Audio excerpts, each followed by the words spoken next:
How's it going, everybody? This is Alex Caceres, and you're listening to Story of the Fight.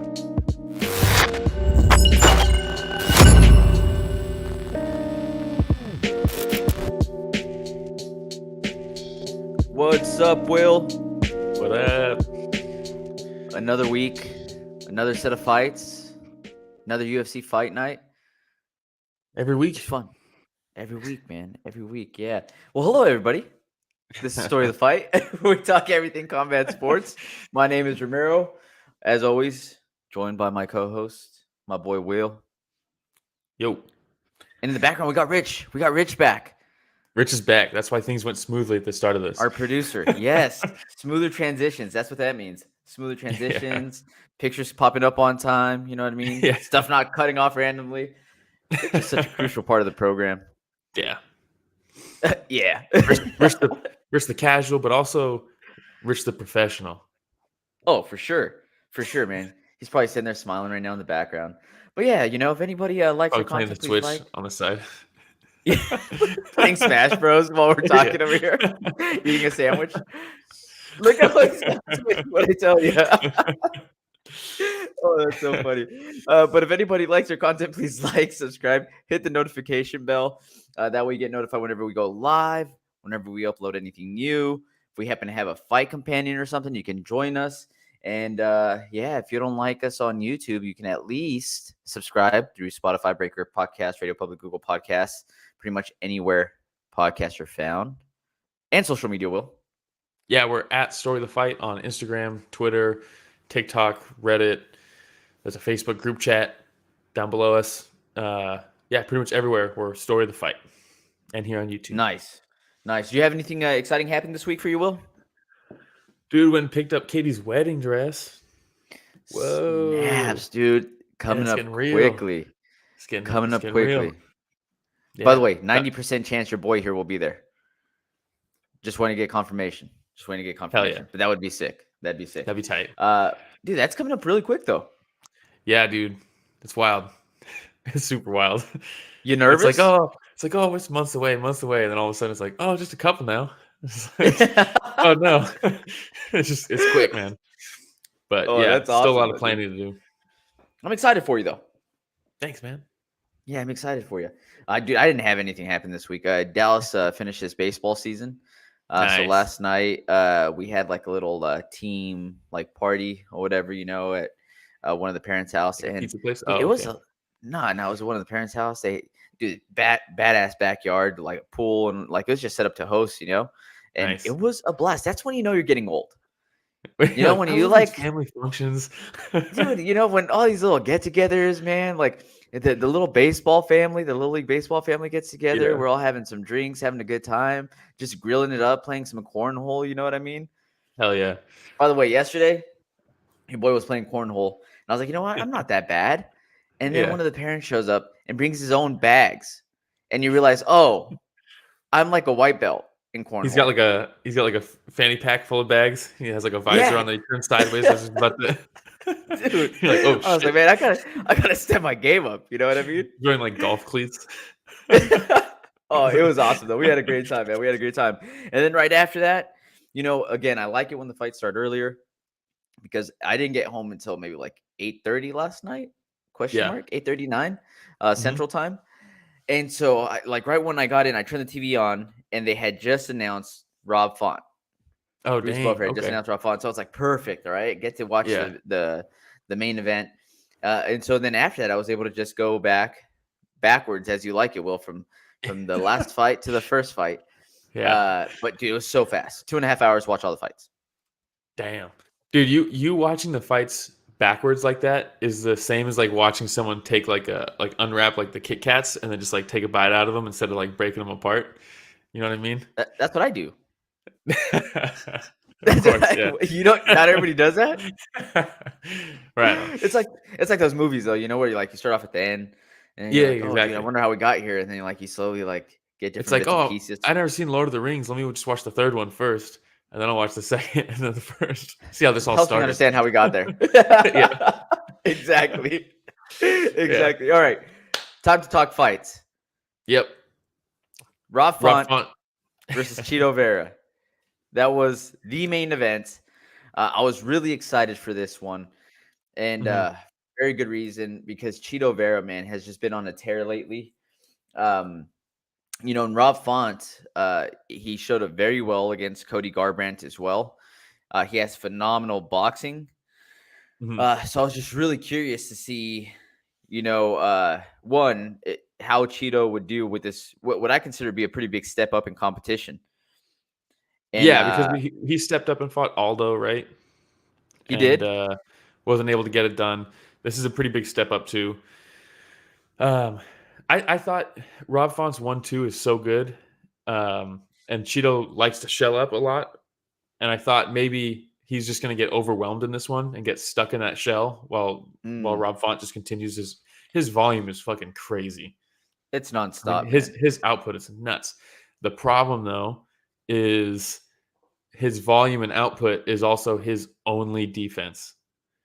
You know what I mean? Like his striking defense is like adequate. His head movement is not that crazy. He doesn't shell up nearly as well as someone like Petr Yan or even Chito Vera does. He doesn't shoulder roll stuff like Bobby Green. Like it's very, very basic in his defense, but I feel like he's never really had to evolve his defense because most of the time he's fighting, the other guy's defending because he's just constantly throwing his jab and his cross over and over and over again. So I feel like he hasn't really developed his defense because he's never really needed to. And the past couple of fights, man, that's been kind of like exposed a little bit.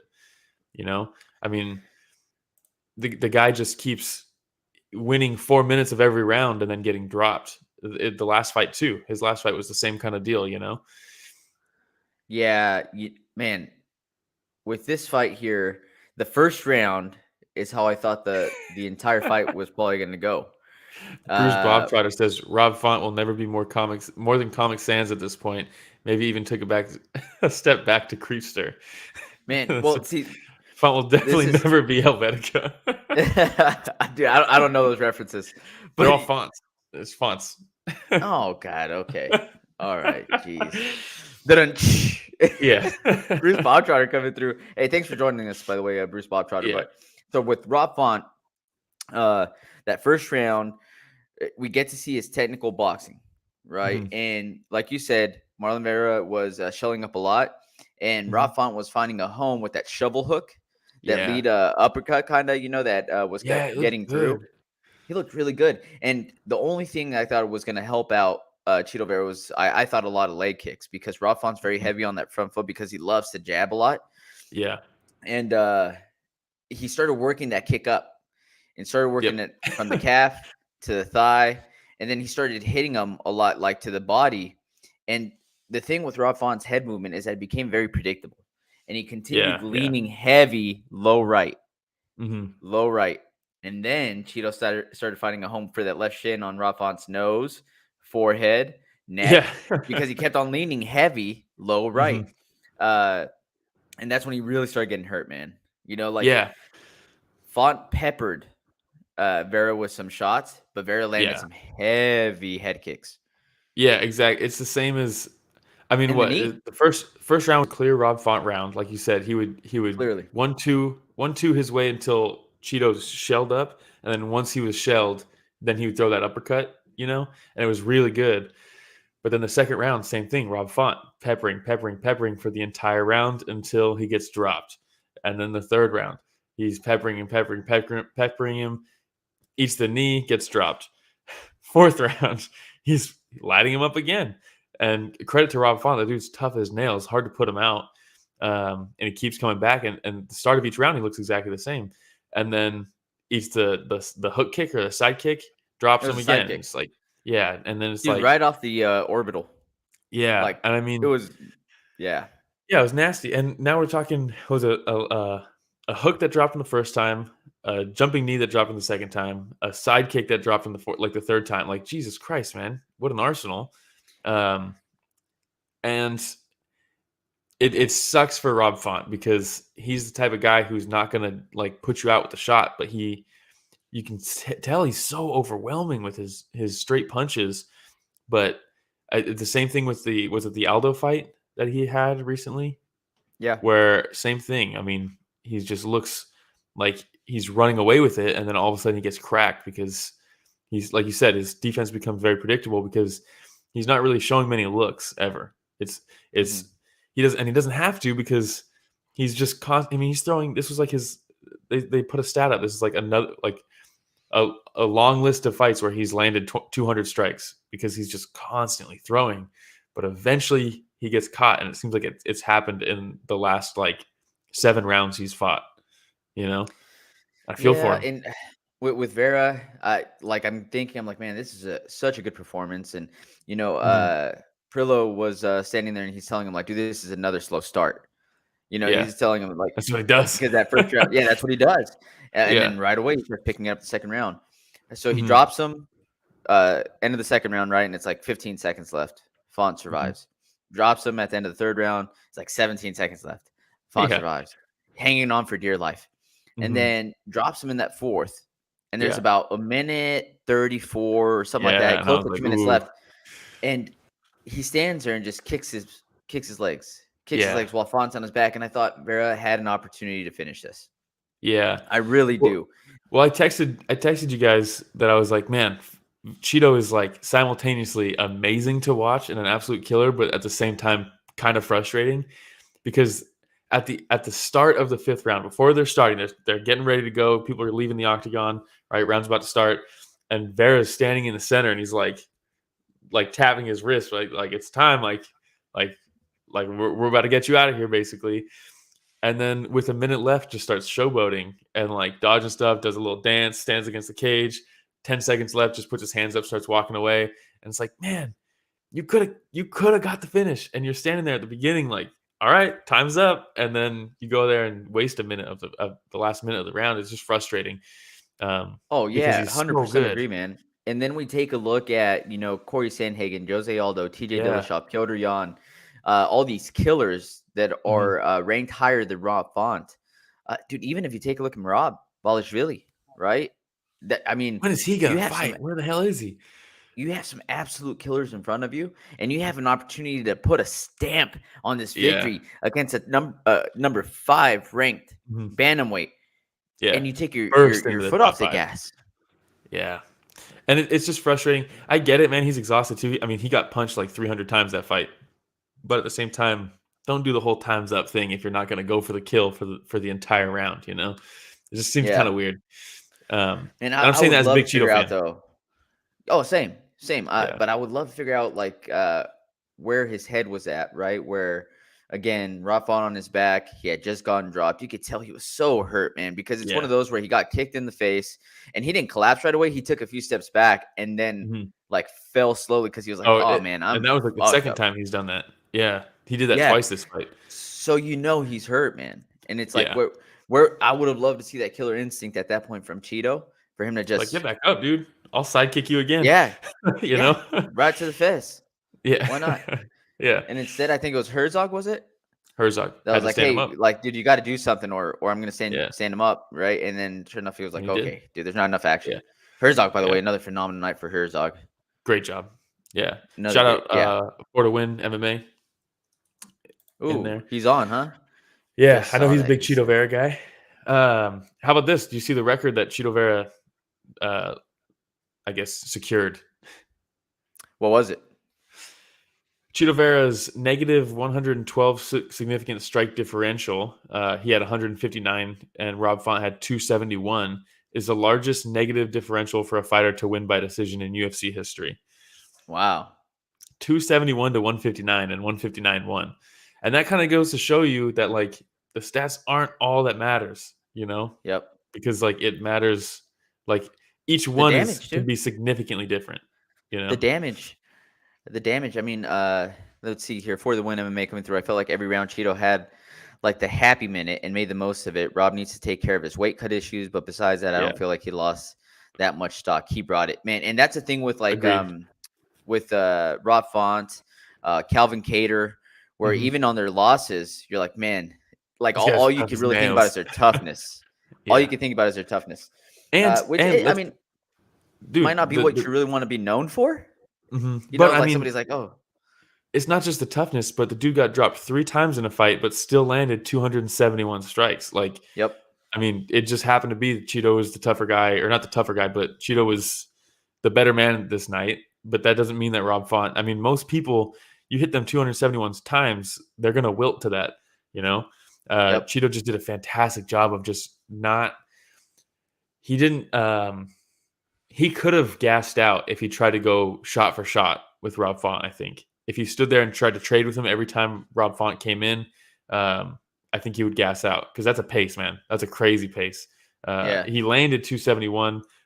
What did he throw? I mean, let's see. He threw 516 strikes. That's fucking crazy. So if Chito's in there and going toe to toe with him, like I think most people might, they're gonna gas out, and then Rob Font's just gonna carry away with it. So it is what it is, man. Rob Font lost. He got dropped a few times, but the fact that he didn't go out in any of those moments, and he could have taken the easy way out, man. If he got dropped by that side kick and he went down and Cheetos jumped in and he'd give up his back, maybe get the choke. That was the case at the end of the second round, the end of the third round. He could have he easily could have been like, taken those it's easy not my ways. night. It's not my night. And he would have been fully justified in it. I would have done that shit, dude. He drops me with that jumping knee. I'd be like, fuck, dude, just choke me out quick. Like, get me out of here. You know what I mean? So I think both their stocks go up, in my opinion. No, agreed. So I'm very excited to see who Marlon Vera matches up against next. Rob Font has to fight back, right? He's gonna have to fight down. It's 2 losses now. I mean, he fought down for this one. Toasty's calling out your cut. I'm assuming your haircut. Yeah, man. Thanks. Appreciate you, Toasty. Yeah, my guy. But I don't know if I'd call this a haircut, more like a head shave. You know what I mean? But either way, appreciate you, my guy. I think if I'm Rob Font, I'm taking some time. Right, that was a pretty bad one. He was 5. He just lost to 8. Maybe Rob Font versus Song Yadong. No, dude, no. Give I would not take that fight. Song Yadong, hell no. I would say like Pedro Munoz or Ricky Simon. If I'm Rob Font, I'm taking one of those. Big fight back? You think so? I mean, he just lost to 8. The only people that's below, I mean, if he goes to 9, Song Yadong, but I mean, do they have Song Yadong and Pedro Munoz both at 9? That's interesting, huh? Yeah. Munoz is 10. But I would say Pedro Munoz. That's what I would try to get if I'm Rob Pedro Munoz Font. 9.1, so 9.1. Yeah, exactly. Yeah, there we go. All right. For the win, calling out Chito's cardio, saying Chito's cardio was great, but also I loved how composed he was at times. Maybe he held back at times, but I feel it served a purpose. Definitely at the start of each round, he's weathering the storm a bit and looking for that moment. Well, that for was me holding back to the last fight. minute. Oh, I mean, he's been in there, man. Yeah, so he's super experienced. I mean, he also went. Did he go? He went to decision against Aldo, right? Yeah. Yeah. I mean, that's experience. You remember that last round against Aldo too? Yeah. Well, because that's the thing. He always kind of starts slow, right? He's like he's kind of like Petr Yan, but instead, because they both have the high guard, right? Excellent defense. Just downloading. Yeah, it's like Chito Vera is like Petr Yan with kicks. Petr Yan is like Chito Vera with punches. You know what I mean? Like his boxing is much better than Chito's, but Chito's kicking is fucking crazy, man. His kick game is very good. The spinning heel kick? Yeah, I mean, he was trying to get a highlight reel knockout with that one a couple times. Yeah. Yeah, he went to it a couple too many times, yeah. But dude, either way, it was a good performance from Chito Vera. All right. Yeah, I think so. But real quick, so if Rob Font's going down and fighting someone like Pedro Munoz, Ricky Simon, Toasty's calling out Sean O'Malley versus Rob Font. I don't think Sean O'Malley takes that fight. Who does Chito get? Because Chito's calling out Aldo. Aldo's calling out Aljamain. Did you give him Aldo for the rematch? If I'm Chito, I'm not trying to get that rematch. No, I'm not either. I'm calling for like Sanhagen. Sanhagen, maybe, yeah, or even Petr Yan, dude. Why not? Shoot for the stars, dude. In my opinion, you lose a title fight as a champion or a challenger, you got to jump back. You can't fight number 2 or 3 next. You have to jump back a little bit. and let's move the new guys in. So if I'm Piotr Jan, or if I'm the UFC, maybe I do Piotr Jan versus Chito Vera. Chito Vera just cracked the top 5. Let's Shoot do for it. the stars, Vera. And if you don't land there, you land on the moon, my man. You know what I mean? You land on Corey Sandhagen. Exactly. All right. Anything else on that? The main event? No. Fantastic fight, though. Goddamn. Sweet. Up next, or before that, I should say, we had Andrei Arlovski versus Jake Collier. A lot of people saying this was a robbery. You think so? A lot of people are saying that. I don't think it was a robbery. Oh, a lot of people were saying. A lot of people are saying that. I feel like that's been the case for Andrei Arlovski's last couple of fights, where everybody's like, dude. it's a robbery. Yeah. And like each time with Andrei Arlovski's fights, the most recent ones, I go into the decision before they call it out and I say, whoever wins, won. Like I mean, it was it was really close. It could go either way. It's a coin flip. Mm-hmm. And so each time that where they call his name, I'm like, I could see it. Yeah. But I don't think they're thinking it's a robbery. Who did you actually think won?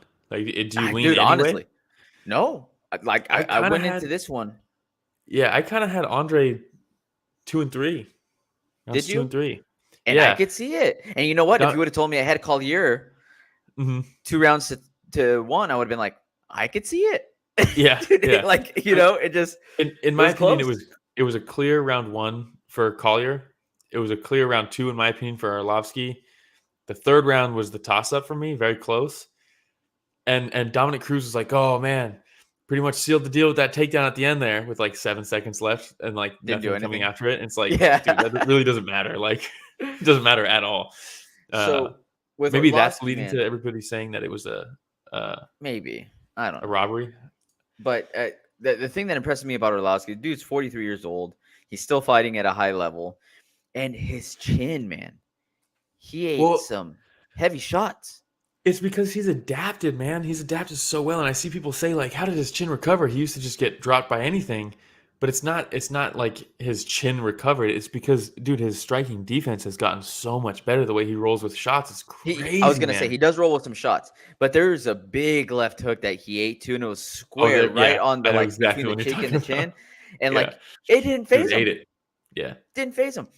But, you know, I think he, like you said, his striking defense has gone so much better. Mm-hmm. He has just so much experience and so much knowledge in the fight game that he has the ability to adjust, make minor adjustments in the middle of the fight, in the middle of a round. Definitely. And, you know, Collier was putting his head down and coming up with looping hooks. And Arlovski's like, okay. And he came in with short hook combos over and over again. And a little jab as he comes in.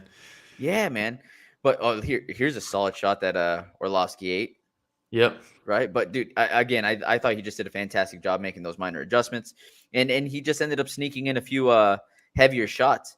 But dude, Collier, he used to be a middleweight, right? Used to be a middleweight. He was the middleweight RFA champion they kept talking about. And it's like, all right, cool, RFA champion. But yeah, he used to fight middleweight, light heavyweight. So dude's been in there with a wide range of opponents. Old man making a straight comeback in the UFC right now. Glover's a champ. Andre's on a 4-fight win streak. That makes me believe in my chances. Oh, that's hilarious. Yeah. That's awesome. I mean, the first round, Collier did a great job of controlling him. He was landing the bigger shots. Second round, like you said, Arlovski kind of made some adjustments. He was catching Collier coming in. I thought he was landing much more. Look, this is a perfect example on this picture. Very close. Left looping hook, right? And Arlovski just with a shorter hook straight in, gets him right on the temple. Yeah. This, in my opinion, is no way a robbery. Like you said, coin flip going into the decision. The third round is pretty much anybody's. Fight stats have 32-32 for the third round, which is crazy. I did notice too. I think it was after either the first or the second, because the second kind of picked up a little bit. They were trading. Both of them almost had 40 strikes in it. And at the end of the round, you could see Collier wanted to like give Arlovski some props real quick, but Arlovski had already turned around. And I was just looking at him and like his expression and stuff, and I was like, dude, you can tell that in that moment he's like, dude, I'm going to war with like fucking Andrei Arlovski right now. Like, what the fuck is going on? Like, you could see it like in his whole demeanor, man. Like everything just hit him. Yeah, he's like, damn, dude, I was just trading with fucking Arlovski. He's a legend, man. Like coming up, Collier at middleweight probably never thought that would be fucking in his future. You know what I mean? Yeah. Like there's no way that One he's day like, I'll one be day I'll be fighting fighting Andre at Arlovski heavyweight. when he's Yeah. 43 years old. Yeah, on a 3-fight know win what I mean? streak. That's so funny, man. No, but it was a fun Yeah. fight. And again, this is turning into classic Arlovski. Yeah, 100%. There's another fighter we're going to talk about in Darren Elkins, where as soon as you see that name, there's certain things that you expect to see every Yeah. single time, and Mhm. he never misses. And Yeah. this last fight is becoming the MO for an Arlovski fight. Yeah. Yeah, and I mean, Arlovski already a legend, already a champion, already one of the I mean, one of the biggest heavyweights of all time. Dude is continuing to add to his resume, and it's so impressive. The guy's career has been so historic. I mean, he was the champ back when the UFC didn't even have their branding on the gloves. You know what I mean? Yep. He's out there fighting Fedor. He's out and here he is in co-main events still. It's fucking crazy. Well, check this out, man. In the last 7 fights, he's won 6 Yeah. in his last 7. The Damn. person he lost to, Tom Aspinall. Yeah, and I mean, yeah, nothing crazy there. I mean, he's beating guys like Tanner Boser. Damn, he ruined my parlay when he fought Tanner Boser. It was the co-main I did a parlay of the entire card, and I hit everything up until the co-main, and it was fucking that fight. And I was like, Boser's the new breed. He's gonna take the old guard, and then Arlovski came out and did this basically.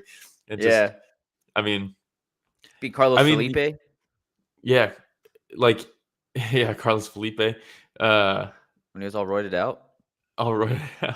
I mean, dude, you look at the list, man. I mean, Ben Rothwell, Stefan Struve, Frank Mir, Travis Brown, Bigfoot Silva, Brennan Shaw. Andrew Tosti says Hall of Famer. Of course. Yeah, 100%. And in my opinion, they should do that. They should have that ceremony while he's still fighting. Let him enjoy that shit. You know what I mean? Let him be a Hall of Famer in the UFC still. Roy Nelson, walks up Ben to the Rothwell octagon again. with like a Hall of Fame jacket on, Yeah. Every time. Verdum, dude. Verdum's one of the greatest heavyweights of all time. Tim Sylvia, Vladimir Matyushenko. Like, what the hell, man? Old school. Fought the who's who, man. Yeah, I remember. Remember Bully Beatdown with Mayhem Miller? Of course. Dude, there's an episode where it's Andrei Arlovski that the Bully has to fight, and I was like, "What the fuck are they doing? How did they get away with this? Like, they're gonna kill this guy." Some guy. Yeah, dude. So funny, man. Gnarly, man. I feel like we mention Bully Beatdown every time we see Andrei Arlovski, but dude, it just never gets old. It never gets old. It was such a good show. Yeah, it was such a good show. But I remember seeing him walk out with the fang mouth. Yeah. This guy's so cool. Yeah, just with the locks, dude. Old school. Yeah. When he had all the hair, dude. That. Yeah. All right, man. Anything else on that fight? Not really. Not a robbery. Both fought well. I thought it was a really good fight. Happy for Arlovski. Maybe there's bias in it. Maybe that's why I don't think it was a robbery. Word. Okay. Before that, we had Brito versus Fili, Andre Touchy Fili. This was a quick one. This is a quick one. Bum me out, man. I love Andre Fili. Dude, I'm so frustrated with this one. So frustrated about it. It's just Andre Fili, Team Alpha Male guy, right? So I've been Team Fili for a while. I mean, you're wearing a damn Uriah Faber shirt right now. I am right now. Uriah Faber, dude. And I feel like Fili is just one of those guys that has so much potential. Mm-hmm. And he is a loyal guy, man. That guy's going to be Team Alpha Male from the time he started to the time he ends. That's just the way he is. Mm-hmm. But I just wonder sometimes if moving into a different camp, getting different looks would help this guy out at all. Yeah, maybe. He's always had trouble putting together a significant run. You know, every time he looks like he's coming to his own and kind of like, oh man, he's hitting his flow state here, and he looks like he's really putting it all together. Then he has a setback, and that's kind of been his whole career, you know. Mm-hmm. I mean, they go in, and he looks good, man. His footwork looks great. His head movement's looking good. He's jabbing well. But man, Brito just timed that shot. Hits him with an overhand right as he's throwing. Turns him around. I think it was a straight right. Because Fili was coming in with a left hook and a little wide. little And wide, so Brito just came in with casting. a straight right on the chin. And Yeah. as he's coming around with that left, he just kept on going with the momentum of getting punched right Yeah. on the chin, The old Kung Lee versus Rich Franklin. Yeah, man. And again, as soon as I saw that, it broke my heart because I'm a big Fili fan. Yeah, he did a good job, almost recovered. But I mean, Brito he's a finisher, man. I mean, Yeah. you look at this versus. I mean, obviously it's not the same, but Chito Vera had a couple times to really put him out and couldn't. But Brito, no chance. Was not letting it get out of that exchange. I mean, Yeah. nasty with the ground and pound. Toasty says Uriah was the fighter who got me into watching MMA. Hey, he was one of the fighters that got me into watching MMA too. That's why I'm a big Team Alpha Male guy. You know, I love that team. He just had a big wrestling win. Oh, did he? Just a couple days ago. Yeah, in like a Legends League awesome. where it's like kind of older dudes. He's out there just fucking still in peak physical condition, just fucking slamming dudes. That's awesome. Yeah. Oh man. But what's next for Andre Fili? I don't know, man. This is now. It's when two in a row. Bryce Mitchell, he was. If I remember, you look at his losses. Talking retirement, dude, right? Yeah, and before this, you look at his losses. Bryce Mitchell, who we now know is very good. Sadiq Yusuf, who's very talented. Michael Johnson, who's been in there with the best. Calvin Kattar, Yair Rodriguez. Like, the guy only loses to really good dudes. So maybe that speaks to Brito more than anything. I don't know what. I don't know what's next for him, though. To be honest, like you said, he was kind of already talking about retirement. I don't know. This is a tough one, though, man. First round knockout. You look at his other losses and their decisions, right? I mean, he hasn't been finished since Yair Rodriguez in 2016. So if he's already talking about retirement after decision losses, maybe a first round knockout kind of makes up his mind. I don't know. Well, I hope he keeps on fighting. Like I said, and even though I'm a big Team Alpha Male guy and I love Andre Fili and I love how loyal he is, wouldn't mind seeing him step into another big camp just to see what it does for him. You know, wouldn't hurt. One last ditch effort if you're really thinking about retirement, but you also love fighting. Just change it up a little bit and see what comes of it. Worst thing that could happen is it doesn't work out, and hey, you're already thinking about retirement. Then you get out of the game. Yeah. Yeah, I like what Toasie's saying. Go to PFL, win a mill, come back. Because at this point, that's a very good shot of winning a big chunk of change towards the end of his career. You know, he's not going to make that money in the UFC at this point. For sure, ask Anthony Pettis. Yeah. Yeah, how's that working out for him? Yeah. All right, man. Roy McDonald. We'll go on to the next one here because again, the Fili fight was pretty quick. But yeah, props to not much Brito. to talk about. Props to Brito. Brito's good. He is. Right. We had Grant Dawson versus Jared Gordon right before that. Grant Dawson, a Danaher guy. He is 18-1 now. Yeah. Holy smokes, I mean, dude, 18-1. He showed some things. I mean, this is what you look for, right? You look for somebody who's able to take the shots. You know, I mean, clearly, and he took some. Yeah, exactly. He took some. He was very crafty in his escaping those big moments where Gordon was landing his shots. Dude, his back takes are crazy. I mean, as soon as you're on the mat, he's on your back. Doesn't matter how he takes you down. Doesn't matter if you dropped him. He's on your back. He's smothering, man. Yeah. He's smothering. Yeah. And hey, not the most exciting fighter in the world, but he gets the job done. Got the finish. With what, a minute left? Yeah. And right before the finish, was he not on his back? And then he like swept him, took his back, and then choked him out within like 30 seconds. Like, that was crazy. Yeah. It was good. And hey, you know, Gordon, like you were saying, got some nice shots in. The I believe it was right hook followed up by left hook combo. Like in close quarters there, kept on working for him. But Dawson, like you said, just ate everything. Yeah. Everything without a problem. Would duck under, got the shots when he needed to. Like, I mean, just did what he had to do to get a finish. I mean, I'm very impressed, man. This is he hasn't lost since 2016. Yeah, I think he said Obama was the president right when he last lost. That's classic. All right, man. I didn't hear that. Yeah, not much to talk about. In the post-fight interview, though, he's like, "Yeah, man, last time I lost, Obama was the president." Classic, man. That's two terms. that is all right. But so what's his current win streak at right now, though? Well, he had a draw against Rick Glenn right before this. But if you discount, I mean, so the win streak's technically 1, but if you disregard the draw, it's 1, 2, 3, 4, 5, 6, 7, 8, 9. 9-fight win streak. Pretty good. I mean, some would say that is pretty good. Some would say that's good. I'd like to. I mean, lightweight's so crazy. I don't know who he's gonna fight next. Because I mean, it's not like he's gonna crack the top 10. You know. Yeah. Tapology has him at 20. So if you look at the Tapology rankings of, and this is not just UFC, this is everybody. You start going up from where he's at right now, and it's Renato Moicano, who needs some time. Joel Alvarez, maybe you do that. That's a good fight. Then Bobby Green, Diego Ferreira, Drew Dober, Brad Riddell, Connor, Gamrot, Ferguson. Like now we're off to the races, kind of. Yeah. If he's going to be fighting up, there's no more easy fights. Not a lightweight. Yeah. That's crazy. Well, we'll see. He's ranked 20th on Tapology, and there's only killers in front of him. That's crazy. Lightweight's stupid. He is one of the killers. Now he is. All right, man. Before that, we had Darren Elkins versus Tristan Connelly. And so we talked about how there's certain fighters where as soon as you see this guy on the fight card, you're like, okay, this is what I can expect from this fight, and always delivers. Back to war. the damage. Darren, the damage Elkins. There's going to be damage that's dealt and received.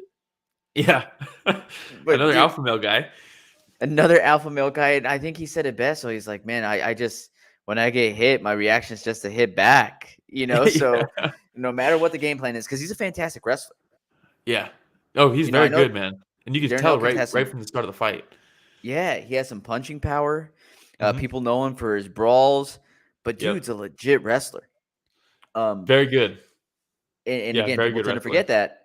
But, you know, you would love to see Darren Elkins go to his wrestling a lot more and just kind of stick to a game plan. But it seems like all that goes out the window as soon as somebody tags him with something good. Yeah, and he said... And I'm thankful for it.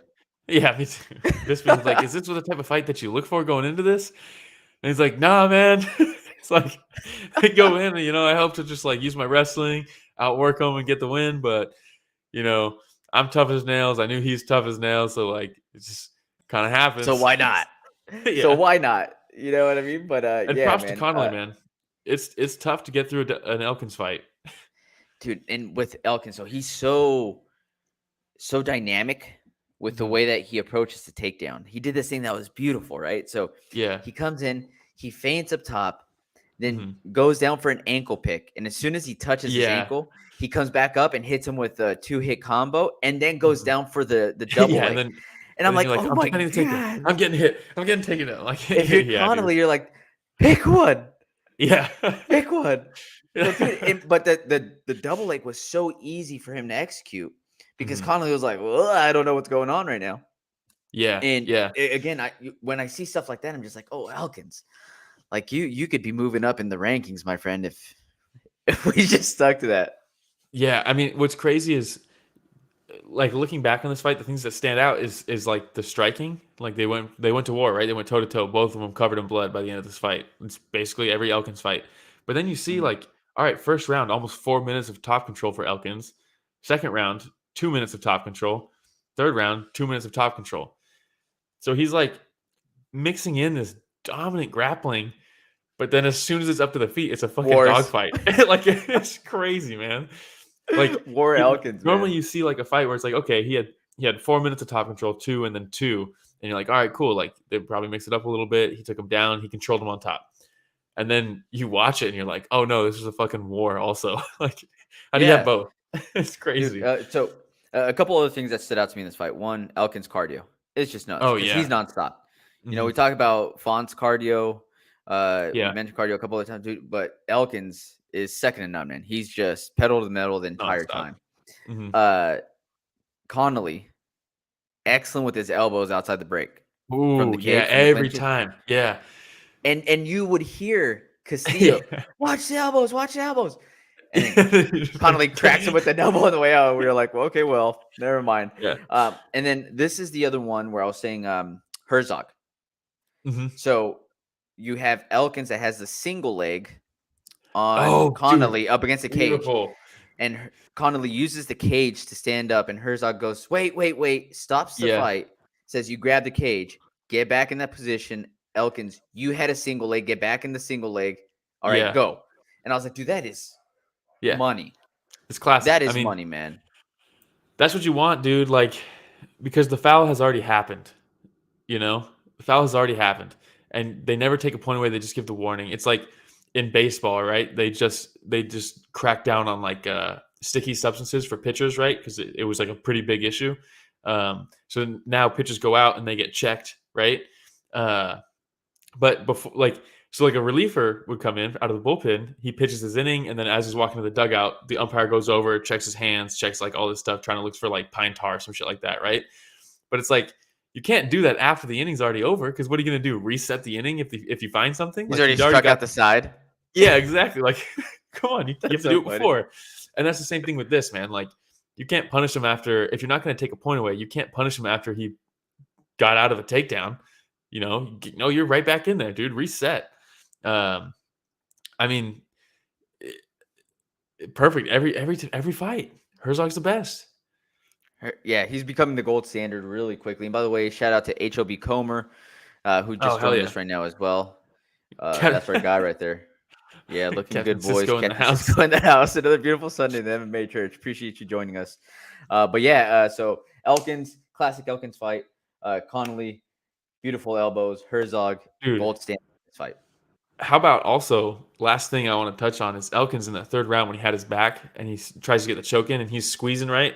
Nasty squeeze. Didn't have it fully in, but the squeeze was so bad that by the time he was done squeezing, Connelly had now leaked a ton of blood out of his face. Was like covered with blood, which he was not covered with when the choke started. How crazy is it that even without the actual rear naked choke, his squeeze is so strong? Arm too, at first. Yeah, just one arm. Yeah. Yeah. And it was so strong that it's squeezing blood out of his face. That's crazy, man. That dude must have a crazy grip strength. That's damage, dude. Received damage. Exactly. I would like him to kind of fill out that chest piece, you know, and like maybe put some stuff around Andre Fili, you know, because Andre Fili's tatted up now. Well, it's like when you see just the damage, you know, it looks like someone could have done that with like a Sharpie, you know? Yeah. It's just kind of there. But if you fill it up with some stuff around it, now all of a sudden it's one cohesive piece. I mean, that's a perfect picture, Rich. Rich is back, you know? Yeah, he must have not been playing on the Switch right now when he heard us. Yeah.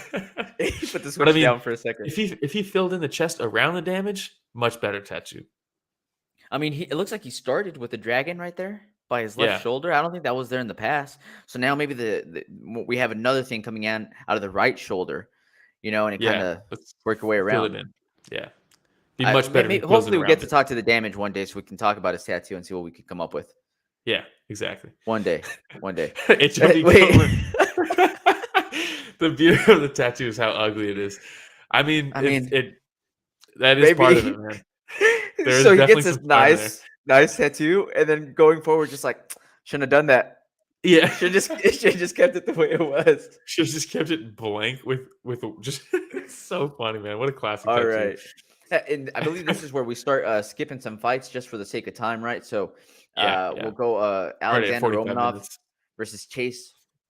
Chase, don't cut me, Sherman. Yeah, or cut me. I'll just be back 2 weeks later after I'm cut. Guy's been cut 3 times now. It's that bad relationship with that girlfriend that you had going on for way too long. You know, you're just like, oh, okay, I guess I'll take you back. Like, yeah, I know what I'm gonna get with you, and then you get back together, and you're like, well, yeah, I remember why we split up. Yeah, exactly. And that's Chase Sherman for the UFC. Man, Chase Sherman, we saw him live against Rashad Coulter, and it was fucking crazy. What a wild fight that was. I still pull. I think because of that, I still pull for him like every time. Not in this one because Romanov is fucking sick, and not just that, but dude, Romanov at the weigh-ins, dude, he looks like a completely different guy. The guy has been. I mean, he got in shape. 16-0. He looks significantly different. Romanov's an absolute monster. So because of this, props to Sherman because you know there's a lot of people that they hit up. And Well, they're like, who do you want me to fight on short notice? Romanov? Nah, I'm good, dude. yeah. And not just that, you know how many they contacted, because before Sherman took this fight, literally 1 week before he took the fight, he was cut. Yep. So they literally went down the entire list and were like, well, let's hit up Sherman. I know we All just these cut people him, are but like, Sean Shelby, lose my number, bro, if you want me to fight Romanov. I'm good. Yeah. And props Poor to Sherman. Props to Sherman. He takes this fight that nobody else wants to take. He said that he got a significant bump in his pay by taking this fight. He got I think a 4-fight deal by taking this fight, a significant bump in pay. And And you, the Sam UFC, Alvey? yeah, and the UFC guaranteed. The UFC, you got to trust the UFC when they guarantee something. Of They course. said that the outcome of this fight will not matter whatsoever going forward. All right. So we'll see. Because We'll the outcome of see. this fight was pretty much everything that everybody We'll talk- expected it to be. We'll talk after the outcome of the second fight on that 4-fight deal. Yeah, exactly. We'll see how it goes. But dude, Romanov's an absolute monster. Once just he throwing grabs a people hold around. of you. I mean, look at at this. him. This is the first shot there. And, after this, Dominic Cruz is like, that's why as soon as he grabs you, you got to be fighting the hands. By the way, Dominic Cruz, fantastic job last night again. Anybody that's listened to us for a while knows I'm the biggest Dom Cruz hater. I mean, look, dude, I'm wearing my Uriah Faber shirt. I'm Team Alpha Male guy, so obviously, look at this, dude. Obviously, I hate Dom Cruz.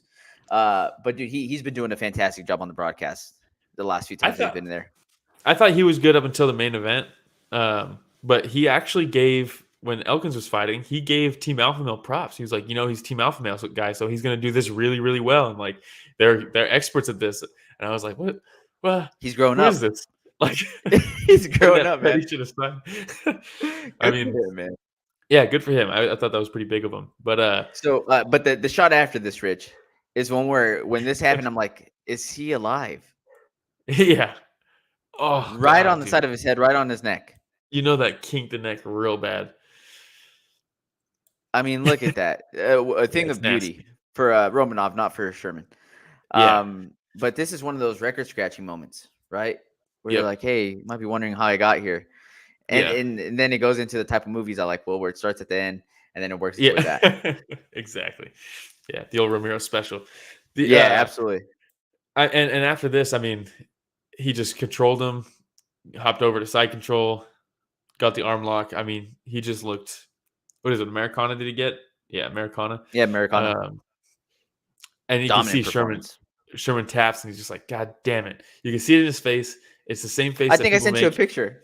Yeah, just like, because you're fighting, right? You're taking this fight. You're like, all right, this guy's a monster, but I got the upper hand because I know exactly what he's going to go out there and try to do.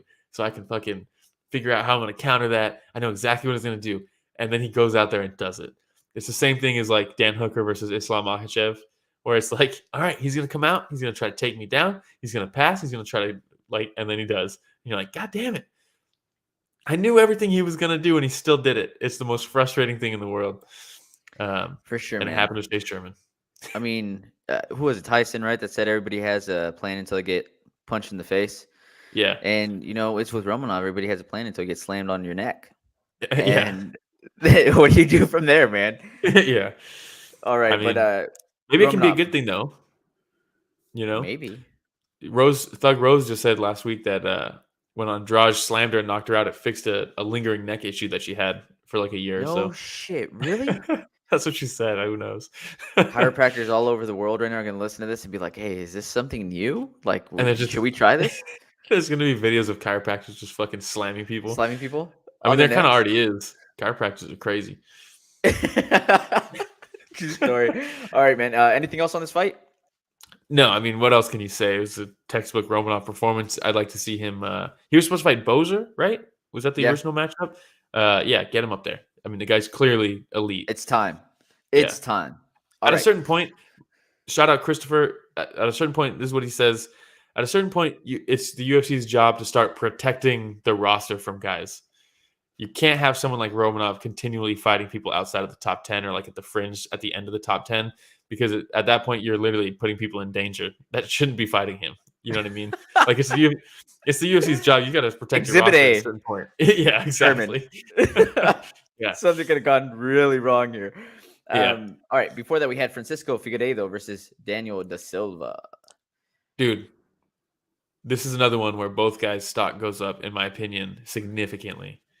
Hey, da Silva a Daniel da little too Silva relaxed, you think? is a little too relaxed, a little too careless, and you can see that. That's, I think, part of why what gives him success on the feet is that confidence and that That carelessness. he's a just little like bit. loose and is willing to try Yeah. different things. I Okay. mean, he goes out there and throws a side kick to the throat, lands it cleanly, and it's just like, Yeah. oh my god. Can you imagine? I'd Yeah, be you're so done. Just like punching I on the mean, look at that ground. shit. I mean, you're not even in the moment yet, you're like just starting. You're like, all right, cool. Adrenaline's picking up. I'm feeling this stuff. And then all of a sudden you just fucking Kick to the throat. kick to the throat. But I mean, they end up on the ground and you can see that carelessness on the ground. That carelessness in the striking can get you into the flow state, but on the ground, it could be very dangerous. And you could tell when that transition where Figueiredo gets on the leg, you can see Da Silva almost has like a disdainful look on his face as he's turning over. He's like, "Oh, this isn't gonna land." Punches him in the butt one time, and then is like, "Oh no, this is bad," and immediately taps. Like you could tell though in the transition, he was a little kind of like, "I'm not in danger here. I'm cool. I'm just chilling." And then all of a sudden, Figueiredo's on the leg. I mean, nasty. Back-to-back weeks now with leg locks like this. And that's what I was about to say. Back-to-back weeks with interesting transitions into leg lock. Dude, I don't know if this is just something that like I'm behind the curve on, because it was a very similar transition that he got it. Obviously I'm not a fucking jiu-jitsu expert, but like, I mean, dude, smooth. It didn't look like an accident. You know what I mean? No. And Da Silva just kind of like when he stood up, he was like, "Oh, damn it!" You got me. Yeah. What am I gonna do? Figueiredo kind of goes immediately, gets up, and then just goes right back and checks. He didn't say like thanks for the fight, all this shit. He like checked to make sure his leg was good. Dude, yeah. Super cool, man. Yeah. Figueiredo. It was a cool like fight. That guy. All right, man. Not much to talk cool about fight there. but Not much to talk about. But before that, but we I had am excited Gabe to see Green. both of their next fights. You know? Oh, it's always exciting to see them fight. I mean, both guys, like I said, stock goes up in my opinion.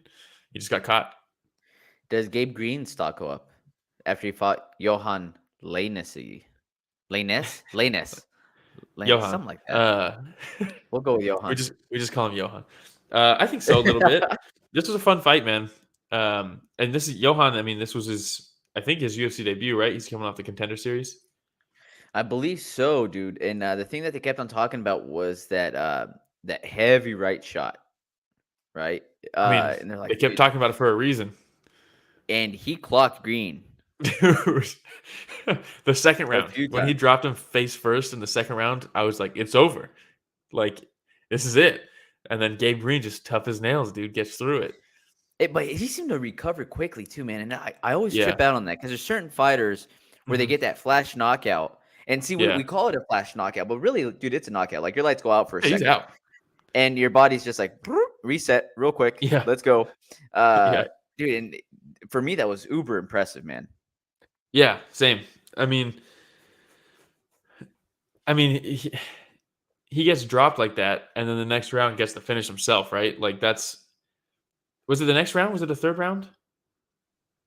It was the third round, I want to say. Yeah. Oh no, second round. I mean, same second round. He gets dropped, and then with a minute left, finishes him. But you could tell the difference in their styles, right? Yohan's trying to land that big right hand. He's just trying to land that big right hand, and he will. I mean, there was one point in the first round where he literally just sprinted at him and landed it, and I was like, "What the fuck?" Like you could tell Gabe Green was like, "What did you?" And then got hit, you know. And then like it's just not something you do, you know. But then the difference was Gabe Green. He's landing vicious combos, and Yohan's kind of covering up, but he's ripping to the body. He's mixing it up. He's kind of swarming him with shots, and eventually, those flash knockdowns are cool and stuff. But if they're not calling it and they get up, the difference is Gabe Green made him kind of wilt to that combo and that pressure, where eventually he just kind of crumbled underneath it, you know, because he would just shell up and he just get battered, and eventually he sits down. And it's like, oh no, this is probably it, because at that point you're giving in. You get flash knockdown. That's not a choice. You didn't give in. And I'm not saying Yohan like chose to lose this fight, but it's different than getting your lights put out. If it's too much, it's too much, and you crumble under it. And there's nothing bad about that. It's just it's different to be able to do that to somebody versus knock somebody down with one shot. It's different. Yeah, for sure. Okay. Anything else? I think we have That's one more kinda fight to it. cover. Yeah, Natan one of my Levy. favorite fights of the night too. Natan Levy versus Mike Breeden. This is a fucking war, dude. This is It crazy. was a war. It was insane. Dude, Breeden's body shots. Oh Oh my my god. god. Dude, there was a point where for the rest of the fight, Levy was like curled the whole time. Yeah. And I'm like, is he just in pain constantly right now? It Is was his like body almost just the seized up? almost the entire third round. Levy has Yeah. this really long torso, like Mhm. really long torso, right? Yeah. And so there's just so much surface area for Breeden to just go to town on, man. Yeah. And you could see that he was hurt. Breeden saw he was hurt. So just Yeah. so much work to the body. And at one point when Breeden takes Levy down, Mhm. and instead of headhunting, he's Yeah. giving him He's shots giving- right on yeah. the ribs. And I Yeah. was like, damn, man, Breeden is doing work right now. Dude's a dog. And the first 2 rounds, he was getting clipped too. Like he would walk him up against the fence, and he'd kind of and man, Levy's defense, at least on the head, his body shots were there the whole time. But and that's a good adjustment by Breeden because he was swinging wild at the head, and Levy's just ducking, rolling, shelling up, and then he'd land that right left. That left hook was just fucking clipping him over and over, and then he'd circle out, and it was like, ooh, you can't just keep eating that all fight. And then he did. And we were like, damn, Breeden's tough as And then nails. he did. Yeah. But then that third round, Levy was like, you could tell he was significantly gassed. All the shots to the body, they're adding up, and Breeden's just walking him down, hitting him to the body. But it seemed like Breeden kind of punched himself out, going to the body Yeah. so much in the third round Tables that eventually turned with like 1 minute left in the third. yeah. What a cool fight, man. All of a sudden Levy's landing again, and man, fantastic fight. This was fight of the night up until it wasn't, this was like the fight to beat for a while on the card, in my opinion. For sure. Okay, man. I think that was it for the entire card. That's all we're gonna cover. That's all we're gonna cover. We're already at an hour. Yeah, moment of silence. Oh man, there's some big ones in this one. Do share. Antonina Shevchenko versus Courtney Casey would have been fun. I love watching Antonina Shevchenko fight. And sometimes I really like watching Courtney Casey fight. Sometimes. When we saw her live in Texas, same card as the Chase Sherman fight, it was very good. I think we both looked at each other and were like, "Who is this? She looks very good." And there's some stumbles there. Jessica Penne was supposed to fight Luana Pinheiro. Would have been interesting. Cowboy Cerrone versus Joe Lozon would have been fun. Just 2 old dogs getting after it. Yep. But Got I think they rescheduled, though. Yeah, I think that's next weekend now, I believe. But the big one for me was Carlos Candelario versus Tatsuro Taira. That fight was supposed to open the card. I've been telling everybody, Tatsuro, the guy's 10-0. He's smooth as fuck. Watch his fights on YouTube. The UFC signs their first Japanese prospect in like 10 years. And like an hour before it's supposed to start, they have to reschedule it. At least it got rescheduled, but What Candelario, was it that soon? Or like that dude, close it was to it was like a couple hours before the fight. Oh, that sucks. Yeah, and Candelario, I think he's sick. It's saying that it was an illness. I don't know what happened. I don't think they went too much into it, but it got rescheduled, thank God. But I kind of feel for Tatsuro because, like, the dude's Japanese. He's in Japan. He flew out for this. And, like, what, does he hang out here? Does he fly back to Japan, then fly back? Like, that kind of Yeah, sucks. just chill here. Why not, Yeah, true. Especially just moving it over like a week or 2 weeks. I don't know when they're going to fight again, but I think it's going to be on the 14th is what they moved it to. When did they move it? Let's see. They moved it to the 14th. Yeah. Yeah, I mean, so dude, just I'm hang telling out here you, a couple weeks. I'm telling you, this guy is going to be, he's going to have a lot of success. Very fun to watch. Nice. How about performance bonuses? Yeah, performance bonuses. We got, let's see, just 2. And I kind of disagree with it. Brito versus Figueiredo. Figueiredo got a performance of the night bonus. And Chito Vera versus Rob Font got fight of the night. But because Rob Font missed weight, Chito Vera he doubles up on it. And I just don't see like Brito probably should have got a performance bonus. Big right hand. Like why do just 2 when there was a few fights that you could have given bonuses to? I mean we just talked about the Levy fight, right? Yeah, exactly. Like, I mean, Levy and that Breeden. was a fantastic fight. Yeah, I think that one and the Brito fight, they should have got something. But All right. Well, didn't. next week we have is it UFC 274 already next week? Yes, Oliveira it is. versus Gaethje. Thug Rose versus Man. Carlo, the rematch. Chandler versus Ferguson. Shogun.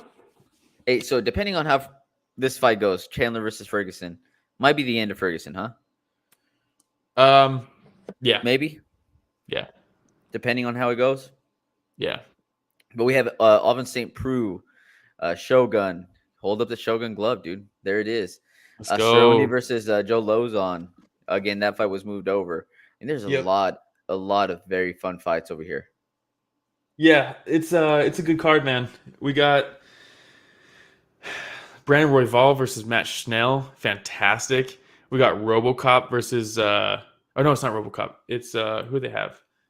De Lima. Rogerio de Lima versus Blago Ivanov. Very good.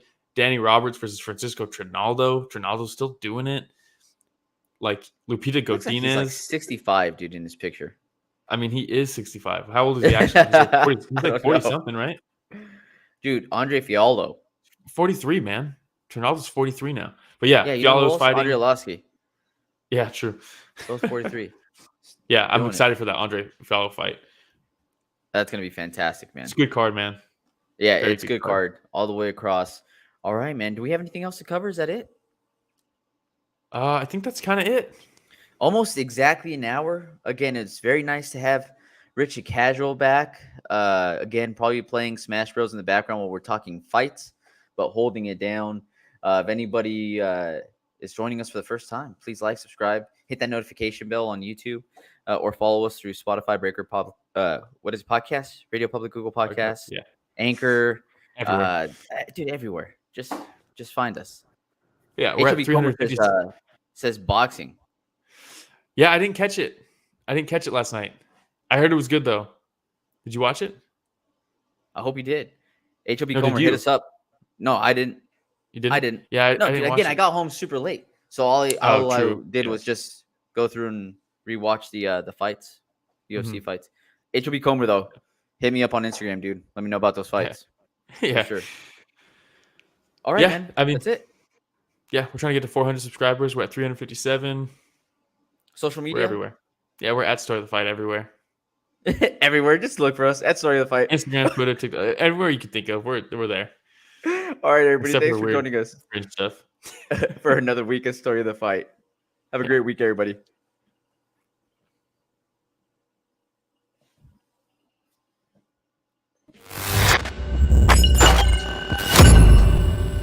Rich playing games again in the background.